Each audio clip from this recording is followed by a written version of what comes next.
Good morning, everybody, and welcome to the Zaleski Sports Show. It is March 23rd. I had to double check that one. March 23rd, and I don't know if Jason Zaleski here, by the way. Thanks for tuning in. Those of you listening on 1450 AM WDLB, 1320 AM WFHR, and watching live at Zaleski Sports on Facebook and ZaleskiSports.com. I don't know if time is standing still, if it's going fast, or if it's going slow. I have no idea. I don't know what day it is.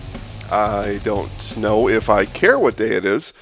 I've lost track. I'll just tell you, folks. I've lost track here a little bit because we've now ended our first full week without sports, and I don't know which way is north anymore without sports. We're going to talk about that today on today's show. We'll give you an NFL draft update, and we'll talk about some fun things coming up online. An Iditarod update, one of the few live sports, or was one of the few live sports going on now that actually just finished at the end of last week. So we'll get you updated on everything here. But again, we just finished our first full week without sports last week, and I'll tell you guys, that week has, at times, it seemed like it flew by, and at times it seemed like it went on for a month, and sometimes it was like, okay, well, that was a week. Without sports, my clock stands still, it speeds, it goes backwards.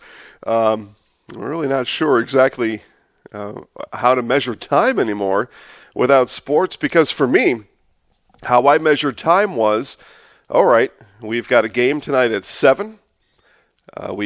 Cameras go live at 6:45. We arrive at 5:45. We leave the house at 5. On and on. And the whole thing, for me and for us here at Zaleski Sports, we were all timed up and planned out in that way. And your sports schedule led us on our schedule. And we're a little bit listless here without the schedule, but we think we can make it through. I know we can make it through. So let the show go on. We'll start with NFL draft news. The draft, scheduled to take place a month from now, is still scheduled to take place. Now, there won't be any fans in attendance. And I said right away, I don't know why, one, we can't have the draft, and I don't know why anybody has to be there in a centralized room. I've had the pleasure and the fortune and the blessing of being able to go to 3 NFL drafts, if I'm counting right. Again, time is standing still. Math is nowhere to be found right now. But I've been to a couple 2-tree drafts during my lifetime, and they were fun. They were good times. They were good things to be around, to be involved in. As I think about, yes, confirmed, fact checkers, 3 drafts I've been to. And they were all a great time. And the greatest time, the reason that they were a great time, the biggest reason was that I got to be around others like me, like you, sports fans, people that no matter, and here's what was most interesting, besides the fact that there were hundreds of like-minded folks, sports fans, football fans, NFL fans. The draft, unlike going to a game, whether regular season, playoff, whatever it is, and you're sharing words, you're talking trash, you're having fun, hopefully in a good spirited way with the fans of the other team that are at the same football stadium that you're at. The NFL draft, for most of us that went, 95% of us that went, that attitude, that angle at it, didn't appear at the NFL draft. It was something that we all gathered around, and we were there for a common cause to debate about which player was going to get chosen where, what needs my team had in the draft, and then just comparing notes like that. It was a very cerebral, it was a very, if you're a fan, a kind of a student of the game, the NFL draft was the place for you. But this year, there won't be any fans at the draft. We all can still congregate like this and share our ideas, and we're going to talk about some of those things coming up here. But I said from the beginning, you really didn't need to have it in a common place. All the representatives from around the NFL, as we're watching the draft at home anyway, they're all teleconferencing. They are the owners, the general managers back at wherever they're from, Green Bay, New York, wherever they're from, are talking to their newly drafted players on the phone, some by video chat. And so I don't see why they all have to be in the same building anyway. And for the players, it stinks. It would stink, and I think it will stink, not being able to walk across the stage, holding up your jersey, the commissioner hugging you, putting his arm around you, taking pictures. You get to put on your hat. I still think, though, these guys can do that from home. They can video conference those things from home. All the stations will pick it up because everybody is starving for sports right now anyway. So anyway, the draft will continue as planned next month, as of now. And things have been changing minutely, hourly, daily for the past week and a half, 2 weeks or so. But it's still scheduled, and we look forward to that. Before we get to the draft, teams have the ability and have been taking advantage of the ability right now to reshape and retool their teams through free agency. The biggest name that has come about in the 2020 free agency period, and we're going to talk about this here, by no means not the biggest acquisition, or I don't think will have the biggest impact. I think it'll actually have a very small impact. But the biggest name that was included in this version of NFL free agency in the 2020 free agent period, that was Tom Brady. Tom Brady, a 20-year career with the New England Patriots, 6 Super Bowl titles, division championships, 15, 17, something like that, a lot. During just that 20-year period. And I'm going to come back to that here real quickly, too. So, but Tom was left unsigned, and there was a chance he could have stayed with the Patriots, although it seemed like right as even the season was ending and people started talking about the unsigned Tom Brady, he will not have a contract next year. There was already talk about him leaving, and oftentimes when that talk starts, the player and or the player's agent begins that talk. So they start to talk about it right away, and that helps to kind of grease the skids for later when that player becomes available. That agent and or player has already put out the signal back in November or December that, no matter how this thing ends this year, we're not staying with this team. We're looking for a new team. They kind of put out that signal ahead of time. And that signal was seen by people in the NFL and people that watch the NFL for Tom Brady before last year concluded. And so Tom, a free agent, he signs with the Tampa Bay Buccaneers. So he's the biggest name recognition, 6-time Super Bowl champion. That you won't have a bigger name than that's out there. And he signs with Tampa Bay. I don't think, though, that it's going to matter for the Tampa Bay Buccaneers or Tom Brady, for that matter. So Tom and the Patriots had I don't want to say unfair. They just had an advantage right out of the box that no other team during that 20-year span had. And here's why. The Jets, the Dolphins, and the Bills during those 20 years, they stunk. I mean, they were bad. And so when you're the Patriots and you're Tom Brady, you rolled out of bed on opening day of the NFL season and you had 6 division wins in the bank right before the season even started. All you had to do over the course of your next 10 games was win 4 of them, and you were probably getting at least a first-round home game. You win 5 or 6 of those 10, and you've got a first-round bye. You're the 1 or the 2 seed, and that happened more times than not for the Patriots. And so they had, in the NFL, during those 20 years, the easiest path, comparatively speaking, to the other teams, whether in the AFC or the NFC, any team. They had the easiest path in the playoffs, and they had the easiest road to the Super Bowl. First-round bye, you win 2 games, you're in the Super Bowl. And when your division gifts you, just, I don't want them 6 wins you had a real advantage, and Tom and the Patriots and Coach Belichick were able to take advantage of that. Plus, you can't have this segment without saying, plus, oftentimes they were able to cheat their way through it. Now, why in the world, one of those occasions they were filming the Jets, why in the world you got to cheat to beat the Jets? I don't know. But if you're cheating to beat the Jets, you're probably cheating, and they were caught. And Patriot fans or other, don't get me sideways here. They were caught cheating, and that helped as well. So Tom now goes to the Tampa Bay Buccaneers. Here's what I'm going to tell you. The Bills, the Dolphins, and the Jets, not even comparable to the Saints and the Panthers and the Falcons. Now, you talk about Super Bowl appearing teams. All of those teams during that 20-year span have appeared in the Super Bowl.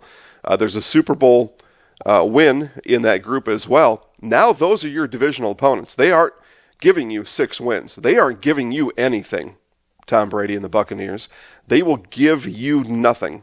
You will have to earn every bit. And so that's factor one of why this is maybe not such a big deal other than a name signing, because the Buccaneers are going to struggle to get wins. I know they got Mike Evans. Defense is okay. But in that division, you're going to have to do better than signing a 40-plus-year-old quarterback to catch up to those other 3 teams. And I will tell you now, I will not be surprised if Tampa Bay is sitting at last place in the NFC South at the end of this season. And I would not be surprised if this is Tom's last season in the NFL, should that happen. I don't think as a 14-plus, 16-game starter, whatever number you want to put on it, that Tom is finishing last place. He's had some injuries, and in those seasons, then he didn't compete. Insignificant signing, I think. I think by the time we get 3-4 weeks in the NFL season, and we'll get there, folks, that you're going to forget about the Tampa Bay Buccaneers. All right, other free agency news, and we'll stick here locally with the Green Bay Packers, even though I could go for about 4 hours today telling you all about the NFL. We'll keep it a little bit shorter. We've got some other things to talk about today. But sticking locally with the Green Bay Packers, some player movement. First, players that have left, and there have been more players that have left the Packers than they have signed, so there's some math that's being worked out there.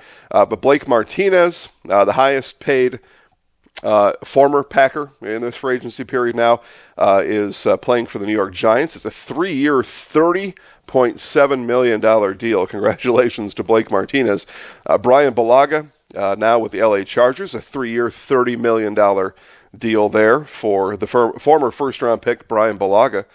Jimmy Graham is now a Chicago Bear, so the Packers will get to boo Jimmy Graham, as most Packer fans have for the last few years. You get to continue doing that. They signed a 2-year, $16 million deal with the Bears. And Ricky Wagner, I'm sorry, that's wrong. Kyle Fackrell, also to the New York Giants, a 1-year, $4.6 million deal. And B.J. Goodson left the team for the Browns, a dollar amount undisclosed. There, players coming to the Packers. Christian Kirksey's been the big acquisition so far. A 2-year deal worth $13 million comes from linebacker, comes from Cleveland. Gets to reunite with Browns coaching staff on the team. And then Ricky Wagner, former Wisconsin Badger. And so he gets to come back home to Wisconsin from Detroit. A 2-year, $11 million deal. So those are the movements from the Packers coming in, inbound and outbound. Again, as you are listening to and watching the Zaleski Sports Show today, March 23rd, and listening on 1450 AM WDLB, 1320 AM WFHR. All right, other players that are out there that are available still in this 2020 free agency period. We are a little more than a week into it, and for most scouts that are keeping track of these things, Jadeveon Clowney, former number 1 overall pick, he is still available. If somebody's looking for an edge pass rusher, Jadeveon Clowney, and I would bet Clowney probably gets signed this week by somebody, and I think there's a chance that he gets signed by somebody in the NFC East. Keep an eye on that. Jameis Winston, we talked about Tom Brady and new quarterback for the Tampa Bay Buccaneers. Well, that means Jameis Winston is out. Jameis Winston is, I don't know, he's a character. He's a bit of a clown. He's a character. I'm not sure exactly where he's going to end up. He thinks he's a starter. I happen to think he's a backup quarterback. But we'll see. There are a couple teams out there that may need a quarterback and need a former first-round pick. Robbie Anderson, here's an interesting one for me. You're looking for a speed wide receiver, somebody that can stretch the defense, get those safeties to run down the field, get your defensive backs to drop into 3 deep or quarters and really stretch things out, get those crossing patterns open underneath. Robbie Anderson, I think, is that guy, and I think whoever signs him is going to find out they made a really good choice by signing Robbie Anderson, and the Packers are one of those teams that are in that mix, I think, for Robbie Anderson, so keep an eye on that. Another receiver, Brashad Perriman, see what can happen with him. Logan Ryan, if you're looking for defensive back, Logan Ryan, cornerback, and there's, again, some teams in need of cornerbacks. One of the highest paid cornerback, Byron Jones, during this free agency period, left the Cowboys. So perhaps a team like that lost a corner during that first wave of free agency. Now you're getting into the more economical period of free agency now, and that could be a spot where somebody like Logan Ryan lands. Jason Peters, so you're looking for an offensive lineman. The Titans, somebody like that maybe, taking a look for an offensive lineman, maybe looking for Jason Peters. Shelby Harris, interesting defensive lineman. Shelby Harris played for Denver.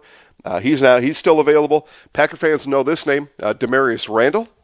We had the opportunity here at Zaleski Sports to make friends and chat with Demarius a couple of years ago during it was his birthday that day. But Demarius is still available. Talk is that the Vikings may be looking at Demarius as they lost a couple defensive backs since the new league year began last week. Ndamukong Suh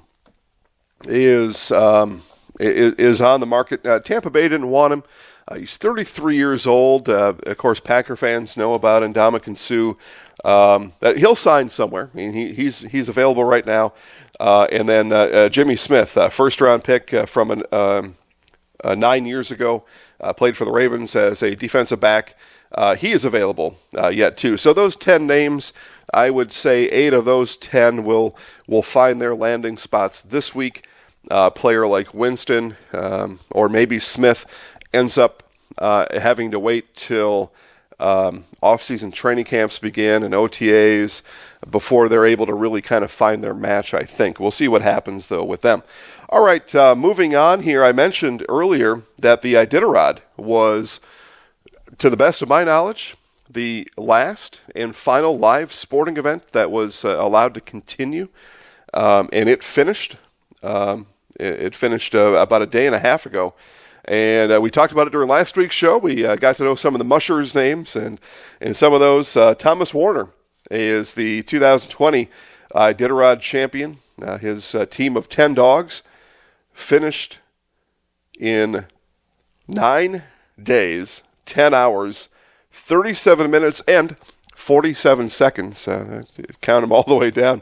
Like that, averaged 4.25 miles per hour during the 9 and almost a half days.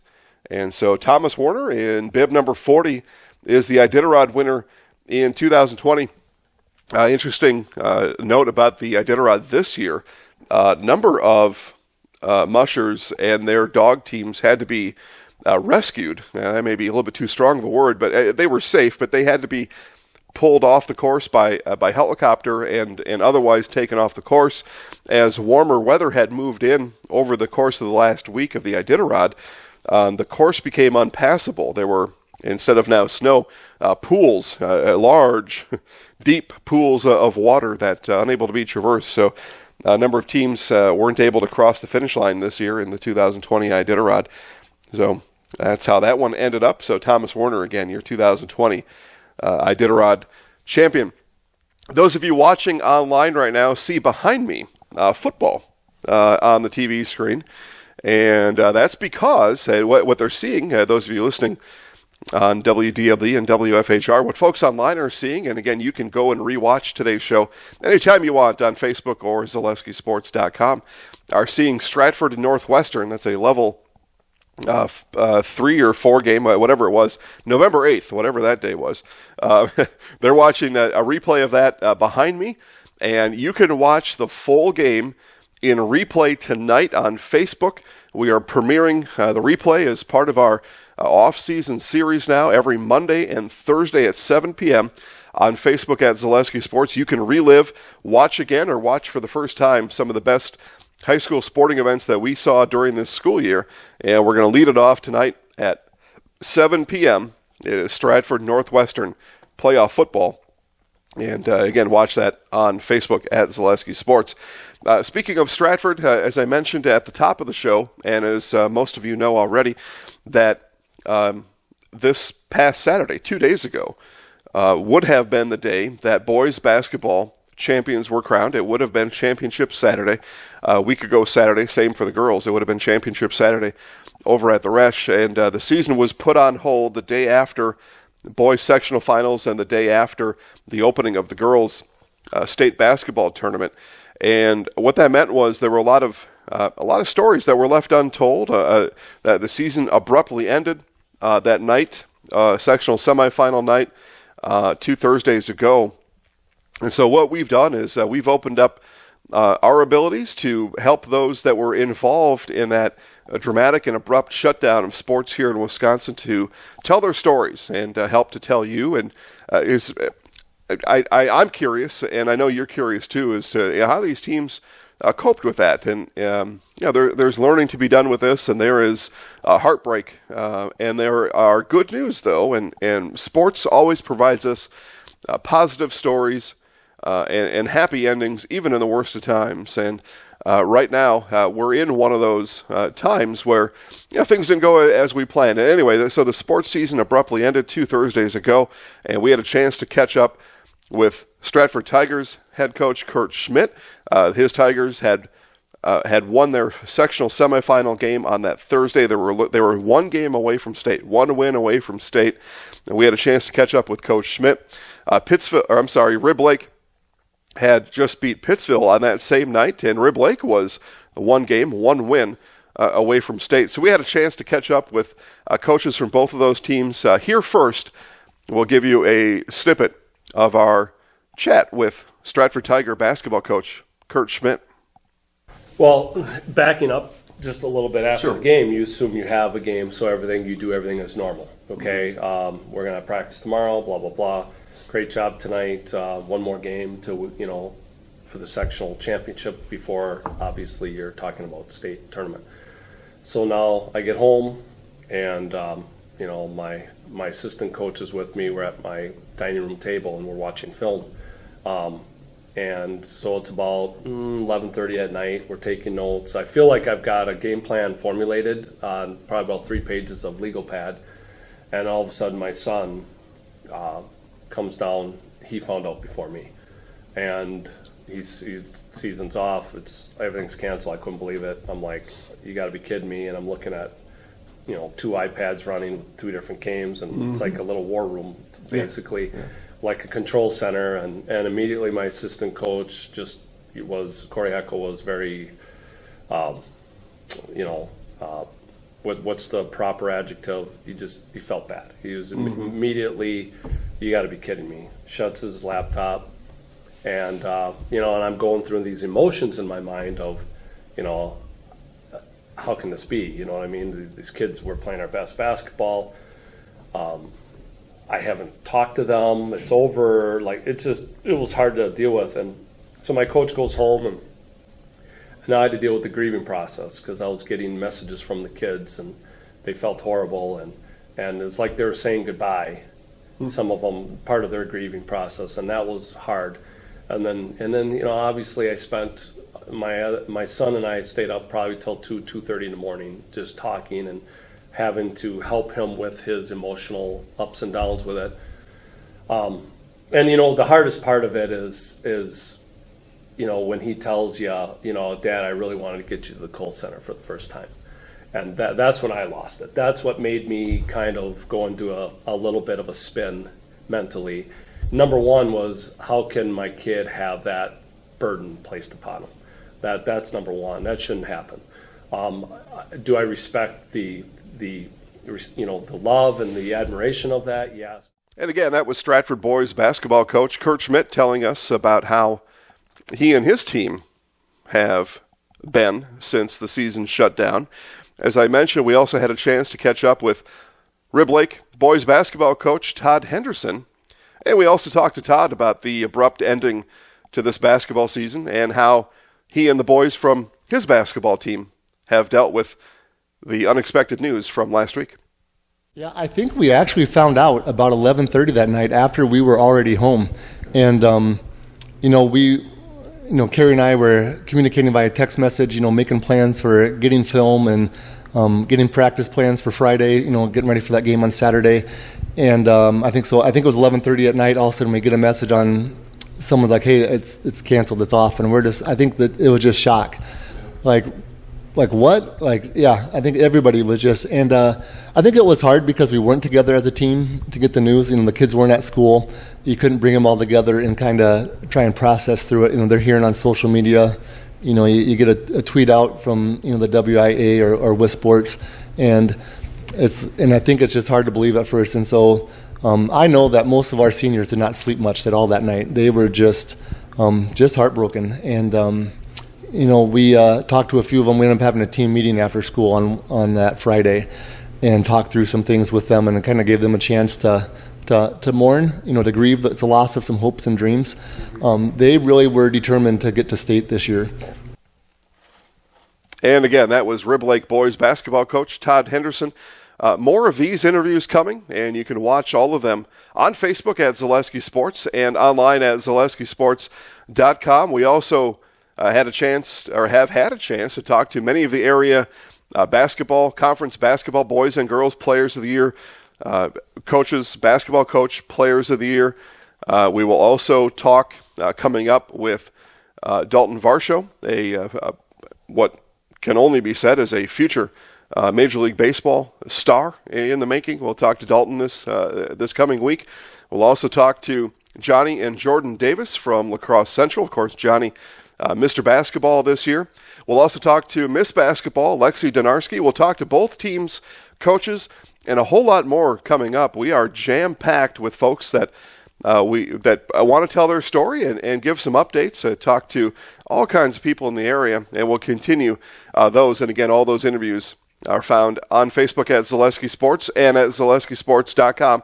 And we'll release those here in a quick, orderly fashion over the next couple weeks, and make sure you get to see them. Those are all brought to you by the good people at Grassland Dairy. Grassland, annual sponsor here at Zaleski Sports, and we thank them for their sponsorship and allowing these stories to be told and allow the congratulations because these kids, these coaches, they put in the hard work and they are congratulated, and we help to congratulate them through these series of interviews. Again, tonight you can relive or watch for the first time Stratford Northwestern football, and that'll be live on Facebook at Zaleski Sports, and another rebroadcast game on Thursday night. And we'll take any of your considerations or comments. We got a couple in mind, but we'll play another one on Thursday. But tonight, Stratford Northwestern on Facebook. And for now, guys, thanks for listening and watching. This has been the Zaleski Sports Show. Jason Zaleski here, telling you to have a great week and go sports.